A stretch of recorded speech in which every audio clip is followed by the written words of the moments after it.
प्यारे दोस्तों नमस्ते। आज मैं आपको धर्मराज यानी यमराज और मृत्यु की कहानी सुनाने जा रहा हूँ। वह पहले एक गांव में भोला नाम का एक व्यक्ति रहता था। वह अकेले रहता था। उसका किसी समय भरा पूरा परिवार था। माता पिता, अपनी पत्नी, बच्चे सभी थे, पर किसी ने न किसी रोग की वजह से सभी की एक एक करके मृत्यु हो गई थी। इतनी मोटी देखने के पश्चात भोला का मौत से डर लगने लगा। उसे हमेशा लगता था कि वह कहीं उसकी भी मृत्यु न हो जाए। एक दिन वह इसी सोच में डूबा था कि किसी ने उसका द्वार खटखटाया। उसने देखा एक महात्मा खड़े हैं। वह बहुत दूर से आए थे। उन्होंने भोला से उसके घर में एक रात रुकने की अनुमति मांगी थी। भोला ने खुशी खुशी उनकी बात मान ली और कहा, आप चाहे मेरे घर में रह सकते हैं। वह बड़े सत्कार से उन्हें एक घर के अंदर लेकर आया और उनकी अच्छी तरह से स्वागत भागवत की। रात में महात्मा नींद में सो गए। दूसरे दिन सवेरे जब उनके विदा होने का समय आया तो वह भोला से बोला, तुमने मेरी बहुत सेवा की है, मेरा बहुत ख्याल रखा है। इनाम के रूप में मैं तुम्हें एक वरदान देना चाहता हूँ। बोलो, तुम्हें क्या चाहिए? भोला ने तुरंत कहा कि महात्मा, बिना ही मैं तो मुझे अमर होने का वरदान दीजिए ताकि मेरी कभी मृत्यु ना हो। महात्मा ने कहा, तुम मनुष्य हो, तुम्हें यह वरदान नहीं दे सकता। इस सृष्टि में जिसने भी जन्म लिया है उसे मरना ही पड़ेगा। अमृत उसे नहीं मिल सकता। भोला ने कुछ सोचकर कहा, तब आप यह वरदान भी दीजिए कि चाहे कि जो भी व्यक्ति मेरे पलंग पर बैठे वह मेरी मर्जी के बिना उठ नहीं सके। महात्मा ने सोचा, इस वरदान से मैं तो गलत बात नहीं है। उन्होंने तथास्तु कहा कि वह वहाँ से प्रस्थान किया। कुछ दिन बाद बीत गए। अचानक एक दिन भोला सोने जा रहा था तो उसका अंत निकट आ गया और यमराज उसे लेने आ गए। उन्होंने देखकर भोला डर गया। उसे महात्मा के वरदान का स्मरण हुआ तथा वह तुरंत बिस्तर से उठ खड़ा हुआ और हाथ जोड़कर बोला, शिवगण, आप पहली बार मेरे घर पधारे हैं, कृपा करके मेरी अतिथि स्वीकार कीजिए। अभी मैंने बिस्तर लगाया है, उस पर आप थोड़ी देर पेट के फिर बैठ जाइए, फिर मैं आपके साथ चलूँगा। यमराज सोचते सोचते बिस्तर पर बैठ गए। उनके बैठते ही पलंग पर इस पर उसे उठने नहीं सकते और ना मुझे अपने साथ ले जा सकते। यमराज की चौकी और भोले की कहा रहा था कि तब भोला ने महात्मा जी के वरदान की बात उन्हें बताई। यमराज ने भोला से विनती की, मुझे यह फिर उठने दो। शक्ति मैं यह बैठा कृपया तो मेरा काम कौन करेगा? इससे मृत्यु की प्रक्रिया ही रुक जाएगी। भोला, मैं अपने साथ ढेर सारे लोगों को मरने से बचा रहा हूँ।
मेरे प्यारे दोस्तों नमस्ते।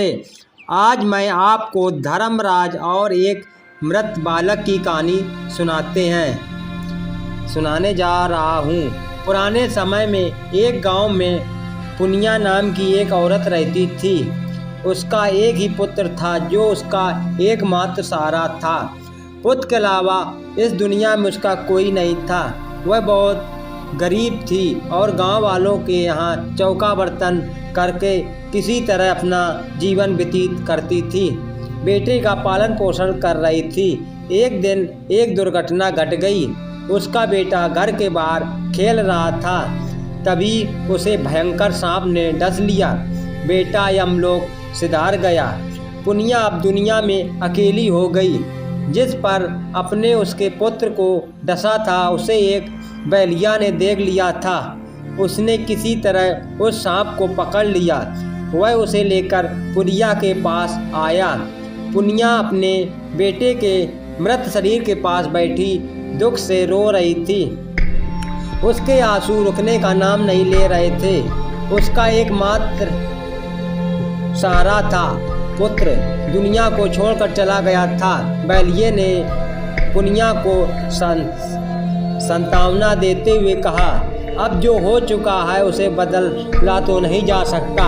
इस सांप में तुम्हारे बेटे को काटा है जिसके कारण उसकी मृत्यु हो गई है। अब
कि पुराने समय की बात है। किसी गांव में एक बुढ़िया रहती थी। वह बहुत ही नियम धर्म से व्रत रखा करती थी। एक दिन भगवान के घर से यमदूत उसे लेने आ गए और उनके साथ में चल पड़ी। चलते चलते गहरी नदी आई और यमराज बोले, जय माई, तुमने गोदान किया हुआ है? नहीं। बुढ़िया ने उनकी बात सुनकर मन में श्रद्धा से गाय को ध्यान किया और वह उनके समक्ष आ गई। बुढ़िया इस गाय की पूंछ पकड़कर नदी पार कर गई।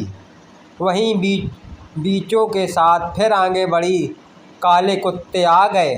यमदूत बोले, खुद को दान किया है क्या? नहीं। बुढ़िया ने मन में कुत्तों को ध्यान किया तो रास्ते से हट गए। अब फिर से आगे बढ़ी तो रास्ते में उसके सिर पर कौवों ने चोंच मारना शुरू कर दिया।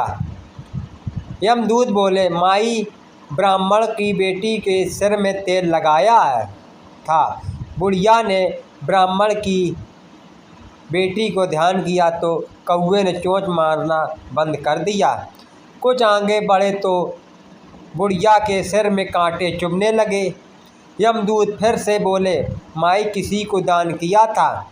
बुढ़िया ने ध्यान किया तो उनके पैरों में कांटे लगना बंद हो गए।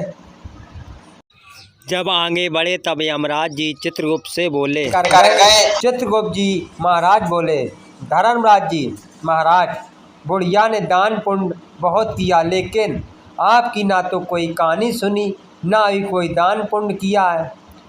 तुमने परम धाम का दरवाज़ा कैसे इनके लिए खोले हैं? सारे बात सुनने के बाद बुढ़िया बोली, हे भगवान, आप मुझे 7 दिन के लिए धरती पर भेज दीजिए।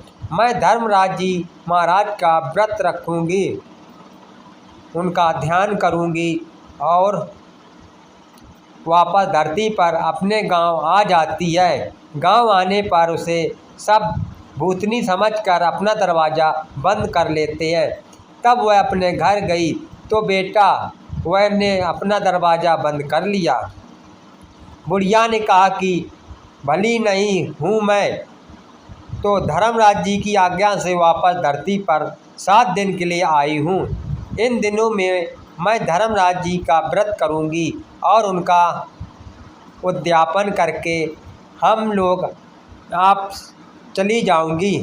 बुढ़िया की बात सुनकर आश्चर्यचकित होकर बेटे बहू ने उनके लिए पूजा सामग्री का इंतजार कर दिया। लेकिन जब बुढ़िया कहानी कहती तो वह मुकड़ जाते बढ़ते। इससे बुढ़िया फिर अपने पड़ोसन की कहानी सुनाती थी और वह कर आरती 7 दिन की पूजा व्रत उद्यापन किया। धर्मराज जी ने दुनिया के लिए विमान भेजा। स्वर्ग का विमान देखकर उसके बेटा बहू के साथ सारे गांव वाले स्वर्ग जाने के लिए तैयार हो जाते हैं। बुढ़िया ने कहा कि तुम कहाँ तैयार हो रहे हो? मेरी कहानी तो पड़ोसन ने सुनी थी, इसलिए वह मेरे साथ जाएगी। सारे गांव वाले बुढ़िया से धर्मराज जी की कहानी का आग्रह करते हैं।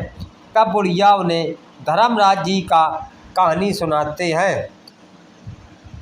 कहानी सुनाने के बाद विमान में बैठकर स्वर्ग लोक चले जाते हैं। धर्मराज जी कहते हैं, मैंने तो विमान केवल बुढ़िया को लेने के लिए भेजा था। बुढ़िया माई कहती है, धर्मराज जी महाराज, मैंने जो पुण्य किए उनके अलावा गांव वालों को दे दीजिए। इस तरह धर्मराज जी ने ग्रामवासियों को स्वर्ग में जगह दे दी। धर्मराज जी महाराज जैसे आपने बुढ़िया की सभी ग्रामवासियों को स्वर्ग में जगह दी है, उसी तरह हमें भी देना। जो भी व्यक्ति यमराज की कहानी सुनेगा उसे स्वर्गलोक मिलेगा। इसी के साथ हमारी कहानी समाप्त होती है।